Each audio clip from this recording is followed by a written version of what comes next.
shlokas, 2 verses from the 5th Sarga of the Balakanda of Valmiki.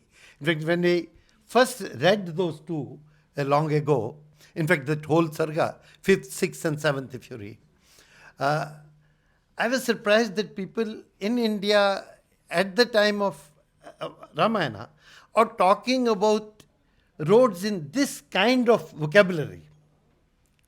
That fifth, that first of it sayings is talking about, the first of the shloka is talking about Mahapatha. And the later commentators are telling us that Mahapatha refers to roads which are going outside. Bahiramarga. Another commentator saying is the Nana Janapada Gami Marga. Those are the Mahapathas. And the text is saying that there were Suvibhakta Mahapatha in Ayodhya. And Suvibhakta, that commentators are defining, means well laid out. It also means because the Mahapath is properly separated from the smaller roads around, smaller paths around. And it also means that there are vrikshavallis on both sides, as he was saying, he tries to put on all the roads.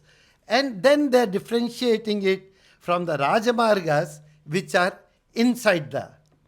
And then they're describing how well the Rajamargas kept. So this, why I'm quoting this to you is that if we are thinking of some kind of Ram Rajya, that Ram Rajya essentially includes infrastructure, high level of infrastructure. If you read these 3 sargas, what this text is saying is that Ayodhya is Ayodhya because it has the best roads. It also has the best vahanas. Vahanas of that time are the ashwas and hastis.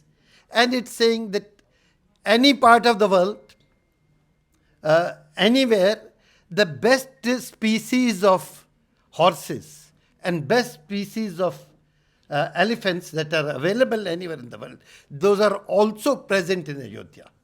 And not only they are present, any further species that you can make by doing sankaran between them, those are also present in Ayodhya.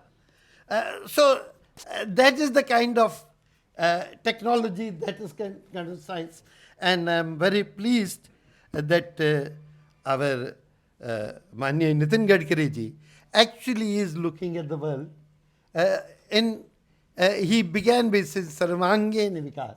He looks at roads from all sides. Let's